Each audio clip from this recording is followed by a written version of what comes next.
Yes, Mr. Micah. Like, did you take a shower? I did take a shower today, yes. Thanks for asking.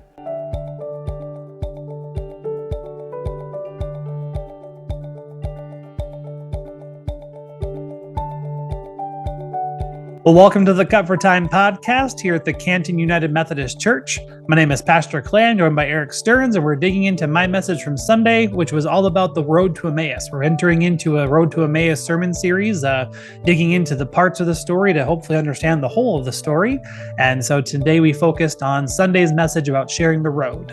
Jesus shares the road with these two disciples and points them in the right direction. And so our task and our goal and our mission is to share the road with other people, to help them come to understand who Jesus is better, to facilitate those things and facilitate the Spirit moving and working in their lives.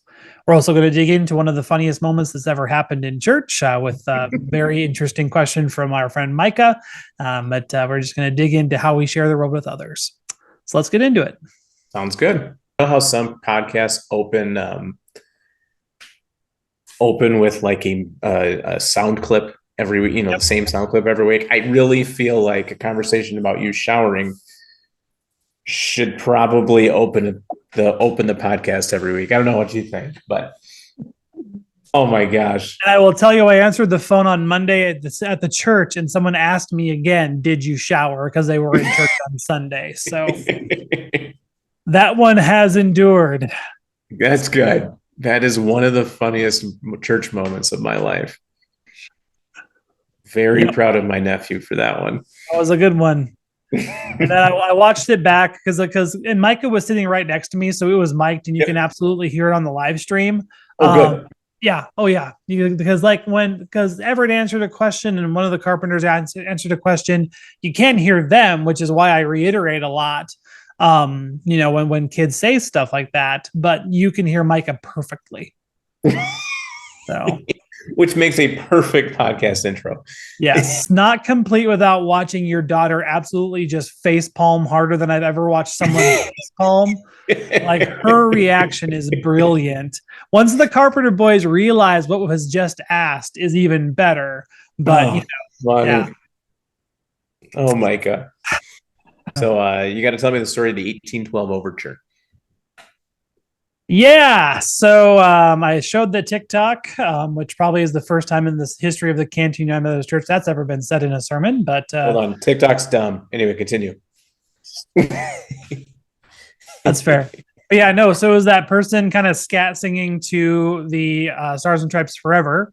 And as my wife threw me under the bus, that has absolutely happened in my vehicle before.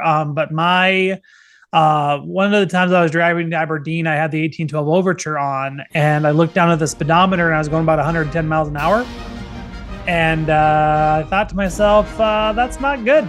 We're going to slow that one down. And I was like, okay, I have to pay more attention when I do that next time. And I put the 1812 Overture on again during a drive, and yeah, same thing happened. And so that is on my banished list. So I just cannot, I have no chill when it comes to that piece of music. It's one of my favorites, and I love it. And it just gets you going, and the adrenaline flows, and then there's cannons and gongs and just, yeah. So funny. I am no longer allowed to drive to that song. That's all there is to it. That is not a thing that we can do, but yeah, no, singing in the car is just, and that TikTok I did send to like 4 or 5 of my pastor friends that have been in the vehicle with me. Like, we go down to Church of the Resurrection together in Leawood, Kansas for Leadership Institute. Like, we carpool down there. And like 2 years ago, we sang from about Omaha to Kansas City, the entire way, just solid. Just going through different soundtracks and different songs we like, and everyone gets to pick a song and with no real explanation as to why you're picking that song unless you want to. And yeah, we maybe planned our entire road trip last year around how many soundtracks we could fit in during the drive, and we'll just sing the entire way. So, Yep, that's who we are as people, and that's how it works, and that's what we do to keep ourselves pushed through on a long drive. So in my, I'm blessed to be able to work for 2 rural water systems in Northeast Montana. And when I Yeah. first started, I would drive out there a lot instead of fly. So when I first started at DGR, I'd run up there once a month for a week for about the first 3 years of my career. And Wow. so those first 3 years I was driving, that trip. And I got to know Arnold Palmer's and Trail Mix very, very well, because otherwise I would be sound asleep. Just, the whole feeling where you're like, your head starts dropping and then you snap up and you're like, oh man, I just about didn't make it on, just about didn't keep it on the road. That happened a lot. Yep. Yes, singing. Always, I would, you turn on whatever playlist on Pandora and just go, right? Or on Spotify. And then running. So you set the cruise control, and parts of the interstate system through North Dakota are very flat. And so the car doesn't move. It just goes. And so then you can just run in place as you're driving. That's what I would do to keep myself awake, because otherwise, I was crashing. And so driving from Fargo to Bismarck, a lot of times in the dark, is a terrible drive. Yes. And so then you end up in Bismarck, half asleep, and not good. So Nope. Trail Mix. No, not good. Palmer's. Trail Mix and Arnold Palmer's. Mm-hmm. There you go. We all have our hints and tricks. I've kind of through the years I've lost contact with Craig, but I think that he is probably still talking to his driver's side seat, as far as I know. And totally understandable. Yep, definitely. Definitely. I've had so many 12-hour one-way drives in my life that I can totally get that. Yep. Crazy. Nice. Yep. But again, probably not the most advised conversation to have with middle schoolers, but it was what it was. That's right. So the one thought I had, so you had a card on some pews and then in the bulletin. You want to walk through that a little bit again? Yeah, sure, definitely. So the idea around this sermon, and really this entire sermon series, is about watching Jesus and how he invited the disciples into a bigger understanding, a bigger, vision, a bigger whatever. And that starts with how he shares the road with them. They are two disciples that are they're battle tested, and they're forlorn, and they're defeated, and all the things because of all that's happened, and Jesus is dead, and nothing's happening, and nothing makes sense anymore. And it would be really easy for Jesus to just show up and say, "What are y'all worried about? We're good. We're good." But that's not how Jesus does it. Like, Jesus obscures his appearance in some way and just invites them into a conversation by saying, "What are y'all talking about?" And then allowing them to just talk. So they share the road with one another, and it ends up being this magnificent moment where they end up with a deeper understanding of not only them, and we're going to get to it next week, but they end up with a deeper understanding of who Jesus is and what he was doing. And, they come to a much larger faith, but it all starts with how Jesus shares the road with those disciples. And so when we're talking about sharing the road, we're talking about bringing in other people into the life of our church, into a life of faith. That's going to involve us having to get squishy. And, that might mean that we do lose our spot in church. And so kind of as a way of signaling that being okay, I had the pews blocked off, which worked to varying degrees of people paying attention to it or not. Definitely some not. So kind of as a way to take that with us in a real tangible and malleable way. Here's this card that's in your bulletin. And it says, "I'm a prospective member of the Canton United Methodist Church. Pray for me that God's going to show you, one, who I am, and that God's going to open up doors for conversation to happen." And really, that is my hope, that people will take that card and place it in a prominent spot in their life, whether that be, on their bathroom mirror, so they see it when they're getting ready in the morning, or in their vehicle, because, we're talking about, driving and whatever. But it's my hope that card represents somebody, And like, I truly do believe that God's already laying names on people's hearts as we take an earnest step and pray about who is it that God wants us specifically, because of who we are and the relationships that we have. We all know that person in our life that doesn't go to church but talks about it, that doesn't go to church but is interested in some way. They're curious about a life of faith. We all have that person in our lives. So now it's just really surrounding that person in prayer, even before they know it, and even before we've committed to doing anything. We can at least start with prayer. We can at least start with that moment of saying, God, I think about XYZ person, and here's the reasons why, and just asking God earnestly for an opportunity to invite them to share the road. And when we put ourselves to that, when we dedicate ourselves to that type of intentional prayer, God works through that. And so it's my hope that we will, and also because of some of this other stuff we're going to talk about in this series, that we will feel more comfortable and confident and sent literally sent by God to do the work of, and not just to get people in our church, but to really introduce people into a life of faith where they understand who Jesus is, where they can come to know and have Jesus revealed to them by the presence of a community, by the breaking of bread and the sharing of a cup, and by just getting to know who Jesus is through the work of ministry. It's ultimately our jobs, right? It is. Yeah, it is ultimately our jobs. Yeah, there was a quote a couple of weeks ago. There was a quote from William Barclay that I just about put in the sermon, but I don't think that I did. I think it's something that did get cut for time from the Lenten series, and maybe even the Easter sermon on the walk to Emmaus, the table at Emmaus, basically, where William Barclay writes that the Christian faith is not really ours until we pass it on to someone else.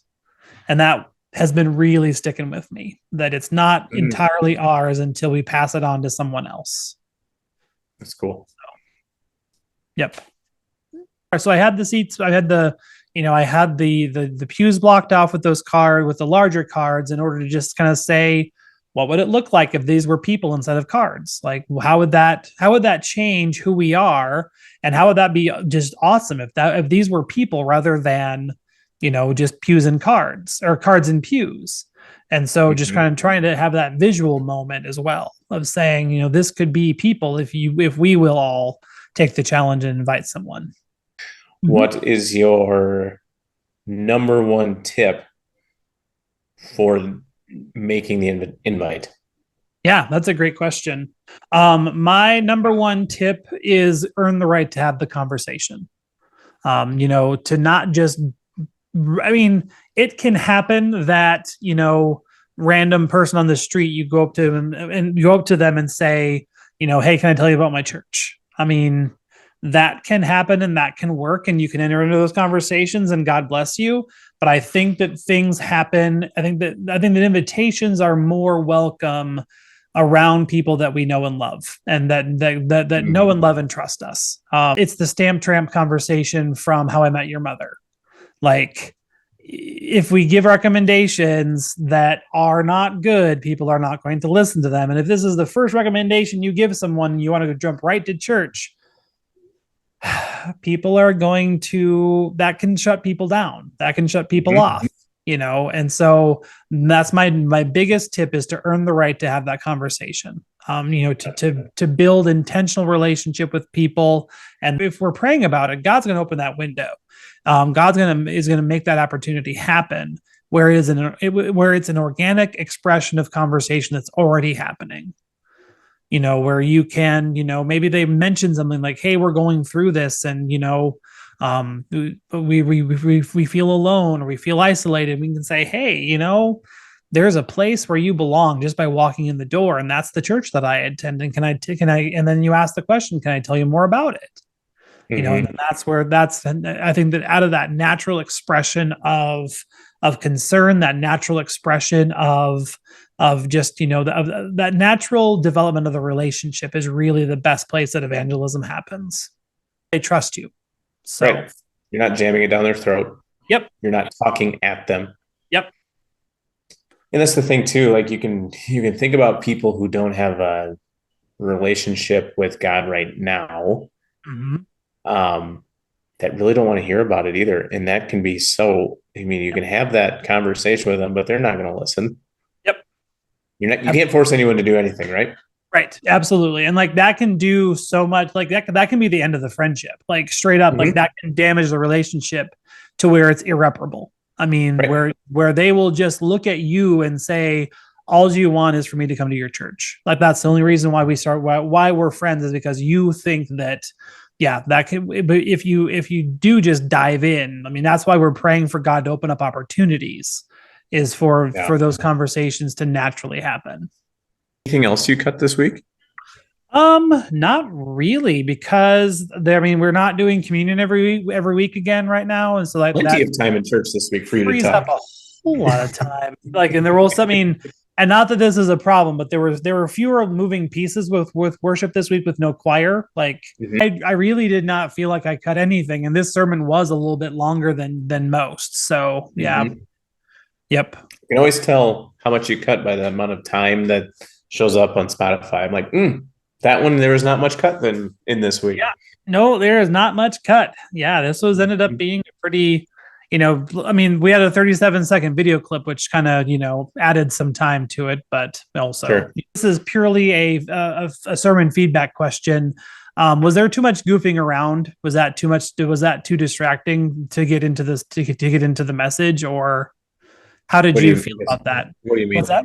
I just felt like my sermon intro felt a little bit lighter than most. I mean, it was still a personal story, which is how I prefer to start sermons, but it was also kind of joking around and bad driving advice, and then the TikTok, and then, pivoting into, okay, well, that's not really the point of the story, but it helps us get there because of this. And then like I felt the atmosphere shift when we really got into it. But I wondered about my timing, if there was too much light at the start to then just drop heavy into it. I don't think so. I think you got to switch it up. Okay. Because if it feels the same every week, you start to lose people in the mundane. You know what I mean? Like it gets stale almost. Yeah. It could get stale anyway. Yep. No, so I didn't think so. Good. I think laughter at the start or during the sermon is a good thing. I think you should interject more jokes in the middle to see who's paying attention. Fair. You'll have lost all of the parents at that point, or all of the parents with young children at that point. Well, what's next week? Yeah, so next week is the continuation of this series. One of the things I mentioned on Sunday is that Jesus listened to the two disciples offer their interpretation, offer their understanding, offer their feelings about what all has just happened. And Jesus does that without responding, at least initially. So Jesus listens to them and listens fully, but then he responds and he says, this had to happen, right? Like he reminds them of the things that Jesus said because, he's Jesus and he's the one that said them. He reminds them of what they've heard during his time, during their time with him. And then he starts to paint that picture of how, from like what it says in scripture, is how from the book of Moses, from the very start, this all links together. This is how the dots connect. The dots connect to point to Jesus, to point to this moment of the resurrection. Like this is already in God's mind. And so we're going to unpack what that means on Sunday. Like we're going to dig into some Old Testament on Sunday. We're going to read this story as our primary scripture, but we're going to dig into some Old Testament and see the ways that the Old Testament really does, or the Hebrew Bible really does, point to the Messiah, and to the Messiah being Jesus. Like how the stars align and how the world aligns, where like it's from the lineage of David, and there are things said to other people in the lineage of David about this Messiah that's coming through their line. And so we're going to dig into some of that and see how the disciples saw on that day. Like, because that's part of what opened their mind and opened their eyes. And so we're going to hear Jesus share the story and then be inspired. My hope is to be inspired that we will claim our stories as well and proclaim them with boldness in the same way that Jesus does. Awesome. I have thought about that time and again I always say that, because I don't know the Bible well enough to be able to grab all of the things that point to the Messiah in the Old Testament. Right. Thank you for putting all that together for us. Yeah, definitely. And like, we're not going to get to all of it. So like, watch Mhm. this space for next week's podcast. I think we're going to have a lot to talk about. Sure. But, I really do think that we can build a case from a few key pieces of Hebrew scripture that really point to not just the Messiah, but to Jesus being the Messiah. Sure. So, and like, and then just also being fair to the disciples, being fair to ourselves, because Jesus, like, he starts off by calling them fools that are slow to believe. And like, ow, because that's how we feel sometimes too. But because we'll hopefully learn better with one another on Sunday, we can claim that for ourselves, and that becomes part of our story as well, that we understand how this happened, that Jesus is the Messiah. Mm-hmm. So that's good. Yep. Awesome. Yeah. Well, thanks for joining us on this week's Comfort Time podcast. Join us again next week in person at 10 a.m. in the church, online for the podcast next week. Thanks for listening to our Cut for Time conversation. Join us for worship in person or on Facebook Live Sundays at 10 o'clock Central Time. And now go in peace and serve the Lord.